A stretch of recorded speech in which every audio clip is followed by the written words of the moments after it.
अस्सलाम वालेकुम। Welcome to the YouTube channel of DG math academy. आज के इस लेसन में हम एक्सरसाइज 1.1 के 10th ग्रेड की रिमेनिंग क्वेश्चंस कंप्लीट करने जा रहे हैं। इससे पहले हमने क्वेश्चन 1 to 3 कंप्लीट कर लिए थे। अभी हम स्टार्ट करेंगे क्वेश्चन 4 और उसके कुछ parts and then question 5 to 7। So dear students, question number 4 के हमारे पास इसमें 4 पार्ट्स मौजूद हैं। इनमें से मैंने पार्ट नंबर 3 लिए है। ये पार्ट नंबर 3 हम अटैम्प्ट करने जा रहे हैं क्वाड्रेटिक फार्मूला। लास्ट टाइम हमने क्वाड्रेटिक फार्मूला किया तो था, लेकिन इसमें कुछ जो एक्सप्रेशन हमारे पास अंडर द रूट बनती है उसको थोड़ा सिंप्लीफाई करना टेक्निकल होता है, तो मैंने दोबारा एक क्वेश्चन इस मेथड के थ्रू ले रहा हूँ ताकि आपको क्वाड्रेटिक फार्मूला प्रॉपरली सही से क्लियर हो जाए। आल्दो क्वेश्चन की स्टेटमेंट तो ये कह रही है, find all solutions to the following equations. So here the method is not mentioned. It means जब मेथड मेंशन ना हो, you are free to use any method. इससे पहले हमने चूँकि 4 मेथड्स, इनफैक्ट 3 मेथड्स कंप्लीट किए। Let me tell you, factorization method, completing square method and then quadratic formula. So अगर paper में आपके पास क्वेश्चन आते हैं और मेथड बाउंडनेस नहीं है तो इट मीन्स जो मेथड आप यूज़ कर सकें वो आप यूज़ करेंगे। लेकिन इस बात का ख्याल रखिएगा कि हर वक्त फैक्टराइजेबल क्वेश्चन नहीं होता। अगर फैक्टराइज ना हो सकता हो तो आप स्ट्रेट अवे क्वाड्रेटिक फार्मूले की तरफ जा सकते हैं। सो हमारे पास क्वेश्चन लिखा हुआ है which is also in standard form, जो कि वेरिएबल आर चल रहा है। Variable does not matter, some time x y t कुछ भी वेरिएबल हो सकता है। तो इस क्वेश्चन में वेरिएबल आर है, ये आपके पास क्वाड्रेटिक टर्म है, इसके बाद ये लीनियर टर्म है, ये कांस्टेंट है। तो आपने ए बी सी की वैल्यूज़ पिक करनी है। The value of a, this will be the coefficient of the quadratic term, and the value of b will be the coefficient of the linear term, and the constant is the value of c is the value for the constant which is 1. So quadratic formula हम use करने जा रहे हैं। Quadratic formula आपको आता है, इधर x लिखने के बजाय हम r लिखेंगे चूँकि हमारे पास इक्वेशन जो है वो वेरिएबल r में चल रही है। सो क्वाड्रेटिक फार्मूला आपके पास होता है r equals to r x equals to minus b plus minus b square minus 4ac under the root divided by 2a। So हमने ऑलरेडी ए बी सी की वैल्यूज़ ले ली हैं। So we need to just plug the values.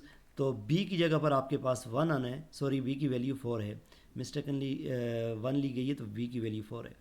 सो हमारे पास क्या होगा, for b we will say minus 4 plus minus b square means 4 square, और इसी तरह माइनस 4 ए मीन 1 वाइल सी मीन आल्सो 1। सी की वैल्यू भी आपके पास 1 है, under the root divided by 2 times ए, और for a the value is 1। सो हमारे पास इसको सिंप्लीफाई करेंगे तो minus 4 plus minus 4 square mean 16, और 4 टाइम 1 इज़ 4। सो ये आपके पास 16 minus 4 under the root divided by 2 time 1 is 2। So आगे चलते हैं, हमारे पास बनेगा minus 4 plus minus 16 minus 4 is 12, positive 12 आपके पास आएगा। तो ये हमारे पास प्लस 12 है, माइनस 12 नहीं है। So minus in fact plus 12 under the root divided by 2। So dear students, last time मैंने आपको बताया था कि जब आप रूट में के अंदर आपके पास परफेक्ट स्क्वायर आए तो इसको तो बहुत सिंपली हम सॉल्व कर सकते हैं, लेकिन जब आपके पास रूट के अंदर आने वाला आंसर परफेक्ट स्क्वायर ना हो तो उसको कैसे सिंप्लीफाई करेंगे। आल्दो कि मैंने आपको ये सिखाया तो था, अब इसको क्वेश्चन में हम प्रैक्टिकली देखते हैं कि कैसे सिंप्लीफाई करते हैं। अगर आप देखें, this is 12 which is not a perfect square number. तो मैंने आपको एक टेक्निक बताई थी कि जो नंबर आपके पास रूट के अंदर आए, इसको सॉल्व करने के लिए आप ऐसे करें कि इससे पहले जितने भी परफेक्ट स्क्वायर नंबर्स हैं उनके सोचें आप। सो अगर आप सोचें 12 से पहले 9 और 4 है, so we can break 12 4 times 3। तो ये 4 टाइम 3 लिखेंगे, 12 को हमने ब्रेक डाउन कर दिया। सो 4 टाइम 3 जब हमने लिखा तो 4 के पोर्शन के रूट आपके पास ये बाहर आ जाएगा आउट ऑफ द रूट, और इसका आंसर बनेगा 2, इधर लिखेंगे हम, और 3 जो है वो अंडर द रूट रहेगा डिवाइडेड बाय 2। जब इस तरह की पोजीशन आपके पास बन जाए तो फिर हमने यहाँ से कुछ सिंप्लीफाई करना होता है। करना क्या है, यहाँ से देखिए, आप इसको कॉमन फाइंड आउट करें। यहाँ हमारे पास नंबर 4 मौजूद है, जबकि यहाँ हमारे पास 2 मौजूद है। तो 4 और 2 के बीच अगर आप कॉमन देखें, so 2 can be taken as common, so 2 को हम यहाँ से कॉमन रखेंगे, तो आपके पास 2 कॉमन आया, ब्रैकेट लगाएं और इधर 4 है तो अंदर बच जाएगा -2, और यहाँ प्लस माइनस साइन ऐसे ही रहेंगे। 2 कम्प्लीटली कॉमन चला गया है, सो यहाँ पर 1 बचेगा, no need to write 1 as a coefficient, तो इधर से आपके पास √3 रह जाएगा डिवाइडेड बाय 2, ये आपके पास ऑलरेडी है तो ये 2 मैं इधर लिख रहा हूँ। सो इसको सिंप्लीफाई करने के लिए this 2 will be gate cancel with this 1, ये 2 आपके पास कैंसिल हो जाएंगे। अब आपके पास जो एक्सप्रेशन बचेगी, सो आर की वैल्यू एकदम पॉजिटिव के साथ -2 plus √3, this is one of the value, और दूसरी वैल्यू आपके पास आएगी -2 माइनस √3। इसको और मज़ीद सिंप्लीफाई नहीं कर सकते, तो ये आपके पास आने वाली 2 वैल्यूज़ हैं वेरिएबल आर के लिए। So this is simplified. इस क्वेश्चन के रिमेनिंग जो पार्ट्स हैं, आल दो सारे इसी तरह इजी हैं, इनमें मैंने ये एक टेक्निकल पार्ट उठाया था कि जिसमें ये रूट आपके पास अदर देन परफेक्ट स्क्वायर हो, तो ये एक सॉल्व करना बनता था, तो ये मैंने एक सॉल्व कर दिया। अब आप इसके बाकी पार्ट्स देखें, बहुत सिंपल है। अब mid term broken method means कि फैक्टराइज भी अगर चेक करें फैक्टराइज हो सकते हैं तो फैक्टराइजेशन भी कर सकते हैं, नहीं तो क्वाड्रेटिक फार्मूला भी। इसको देखें तो आपके पास ये क्या कहते हैं स्टैंडर्ड फॉर्म नहीं है। स्टैंडर्ड फॉर्म बनाने के लिए आप क्या करेंगे, x² तो ऐसा ही है और ये -6x बन जाएगा, इसको आप दूसरी तरफ लेके जाएं और 72 को भी दूसरी तरफ लेके जाएंगे, -72 बन जाएगा और इक्वल टू 0, यानी तमाम टर्म्स एक तरफ शिफ्ट कर लिया आपने और इधर से आप इसको सिंप्लीफाई कर सकते हैं। इसके रिमेनिंग पार्ट्स आसानी से किए जा सकते हैं। मैं आगे बढ़ता हूँ क्वेश्चन नंबर 5 की तरफ। अच्छा, अब आपको नज़र आ रहे हैं क्वेश्चन 5 to 7, ये कुछ थोड़े से ट्रिकी क्वेश्चन हैं। सो क्वेश्चन 5 अभी हम ले रहे हैं। क्वेश्चन 5 में बताया जा रहा है the equation y + 13 y + a has no linear term, find the value of a। So हमारे पास ये कुछ टर्म्स दी गई हैं, आल्दो ये इक्वेशन की फॉर्म में नहीं है। सो हमारे पास क्या है, y + 13 इंटू y + a, ये हमारे पास एक एक्सप्रेशन टाइप दी गई है और हमें कहा यह गया है कि इसमें जो a की वैल्यू हमने फाइंड करनी है और साथ ये बताया गया है हैज़ नो लीनियर टर्म। इसका क्या मतलब है, मैं इसको थोड़ा सा पहले मल्टीप्लाई करता हूँ फिर आपको बताता हूँ कि इसको हम कैसे यूज़ करेंगे। So first of all we will expand this. आपको मल्टीप्लिकेशन पता है कैसे एक्सपेंड करेंगे, आपने इस y को लेना है और अगली दोनों टर्म्स के साथ पहले y के साथ एंड देन a के साथ मल्टीप्लाई करना है, तो हमारे पास क्या बनेगा। सो y time this y will become y² और y time this a will gives you ay। इसी तरह से अब इसका जो दूसरा नंबर है दैट इज़ 13, इसी को हम मल्टीप्लाई करेंगे पहले y एंड देन a के साथ, तो हमारे पास आने वाला आंसर बनेगा। सो 13 time y is just 13y और 13 टाइम a आपके पास बनेगा 13a। सो अब आपने क्या करना है,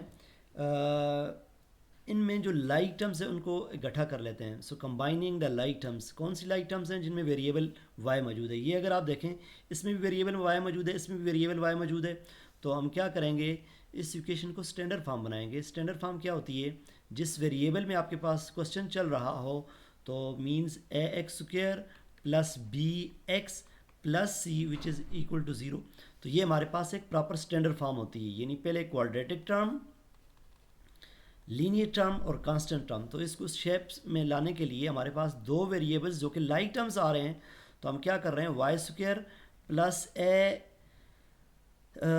और 13 आपके पास दो इसमें डिफरेंट कोफिशिएंट्स और y वेरिएबल है, तो हम y को कॉमन रखते हैं, a + 13 हमारे पास बचेगा और to the right side y को हमने कॉमन रखा +13a।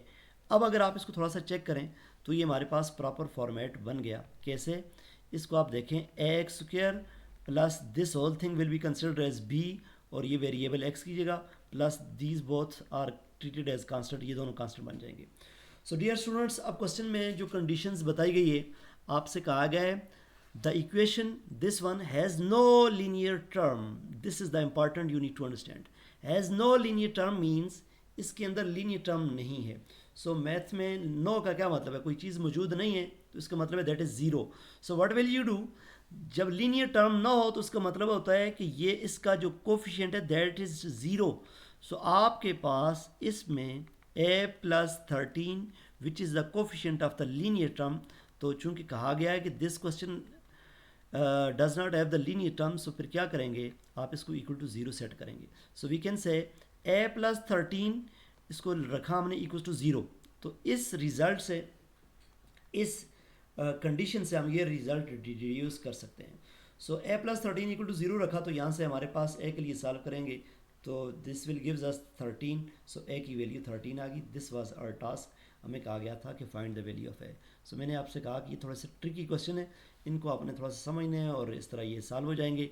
आगे बढ़ते हैं। क्वेश्चन नंबर 6 है, इसके बाद हमारे पास क्वेश्चन 6 को मैं just as a hand explain करूँगा आपके लिए। रिमेनिंग पार्ट इजी है और मैं उसके बाद क्वेश्चन नंबर 7 कंप्लीट सॉल्व करने जा रहा हूँ। चूँकि ये क्वेश्चन इजी है तो फिर वैसे ही वीडियो की लेंथ बढ़ती है। आप इसको खुद अटैम्प्ट कर सकते हैं। क्या रहा है, the equation x square plus 5x which is equals to 3 has x equals to 1। x has x equals to 1 as a solution, means इसका एक सोल्यूशन x इक्वल्स टू 1 है। What is the other solution? Although आप इस बात को जानते हैं quadratic equation के दो सोल्यूशंस होते हैं, तो हमें एक सोल्यूशन दिया गया है x equals to a as a solution, it mean this is one of the solution और हमने अदर सोल्यूशन फाइंड करना है। लेकिन अदर सोल्यूशन फाइंड करने से पहले आपके पास एक कोफिशिएंट अननोन है।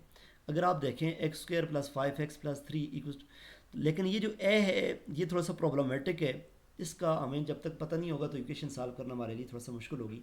लेकिन जो वन ऑफ द सोल्यूशन दिया गया है, it can be utilise to work out the value of a। फिर आगे आप क्वेश्चन बड़ा आसानी से सॉल्व कर सकते हैं। सो क्या करेंगे हम, a की जगह पर, इनफैक्ट x की जगह पर, x की जगह पर 1 को रिप्लेस करेंगे और इधर से हम a की वैल्यू फाइंड आउट कर लेंगे। So let me plug x equals to 1 in all equations. जब भी जहाँ जहाँ पर आपके पास वेरिएबल x हो तो उसको इक्वल्स टू 1 रिप्लेस करेंगे। So a time 1 whole square plus 5 into 1 which is equals to 3। So a time 1 square just a रहेगा आपके पास, plus 5 which is equals to 3। So a equals to 3 minus 5 और आपके पास a इक्वल्स टू माइनस 2 आ गया। So a equals to minus 2, this value can be used in the original question. So यहाँ पर हम a की जगह पर इसको रिप्लेस करेंगे तो हमारे पास क्वेश्चन क्या बन जाएगा, मैं इसको दिखाता हूँ आपको। So हमारे पास क्वेश्चन बनेगा -2 मैंने कहाँ लिखा, जो a की वैल्यू हमारे पास मालूम नहीं थी, x इक्वल्स टू 1 को यूटिलाइज करते हुए हमने इसकी वैल्यू फाइंड आउट कर ली। सो एक्स स्क्वायर प्लस 5x और इस 3 को लेफ्ट साइड मूव करेंगे, -3 equals to 0। So dear students, अब आपके पास ये क्वाड्रेटिक इक्वेशन बन गई है। स्टैंडर्ड फॉर्म नहीं है तो सबसे पहले स्टैंडर्ड फॉर्म मीन्स बाकी तो स्टैंडर्ड फॉर्म है, लेकिन यहाँ पर कोफिशिएंट माइनस नहीं होना चाहिए थ्रू आउट, इसके साथ माइनस के साथ आप डिवाइड करेंगे तो 2x square minus 5x plus 3, बाकी साइंस चेंज हो जाएंगे, इक्वल टू 0। अब आपके पास ये क्वाड्रेटिक इक्वेशन बन गई है। इसको सॉल्व करना which is very easy, any method you can use, जितने 3 मेथड्स पढ़े हैं उनको यूज़ करते हुए आप इसको कंप्लीट कर सकते हैं आगे। और इसकी एक वैल्यू तो दी गई है, दूसरी वैल्यू आपके पास x की आ जाएगी। सो आगे बढ़ते हैं लास्ट क्वेश्चन की तरफ।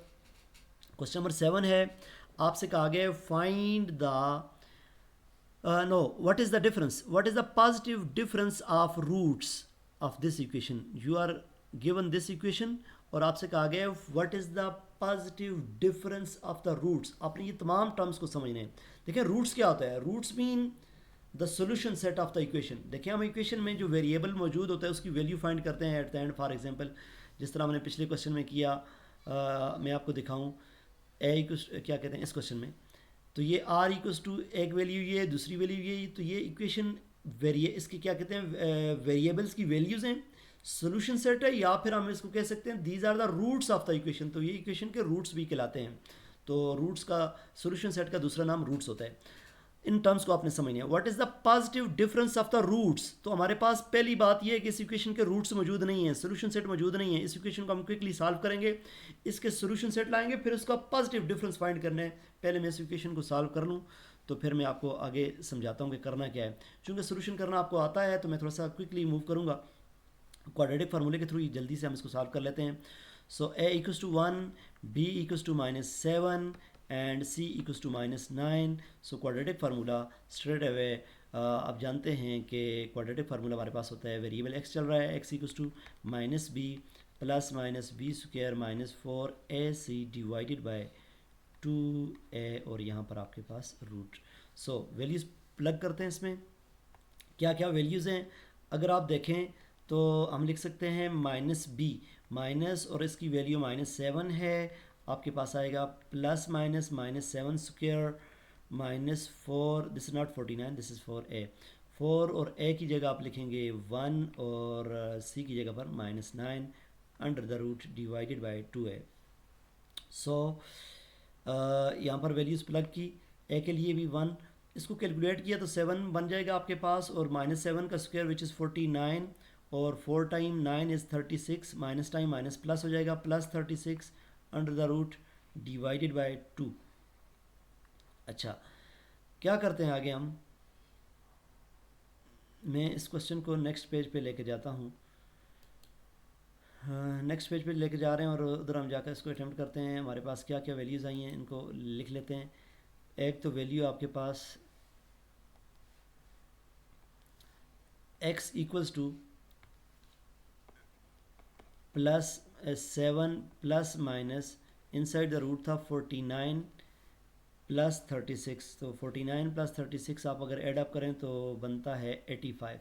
सो इधर हमारे पास रूट के अंदर आ जाएगा 85 divided by 2।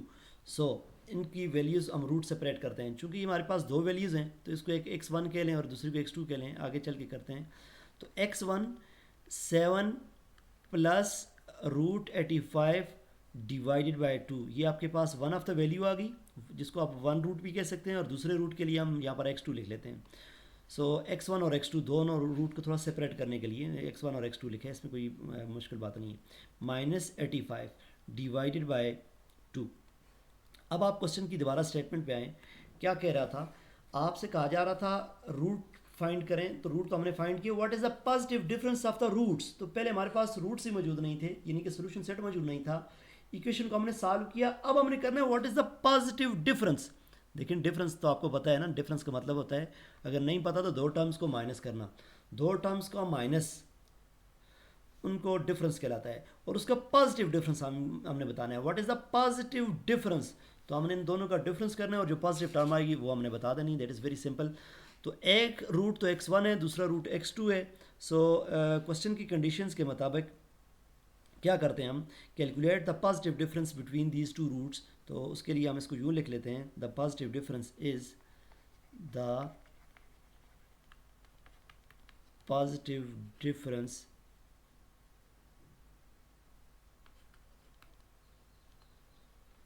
Of the roots. One of the root is x1 और दूसरा रूट है x2, तो इसको हम एब्सोल्यूट वैल्यूज़ में रखते हैं, x1 minus x2 whole absolute. इसका पॉजिटिव डिफरेंस फाइंड करने जा रहे हैं, इसलिए एब्सोल्यूट लगाया हमने।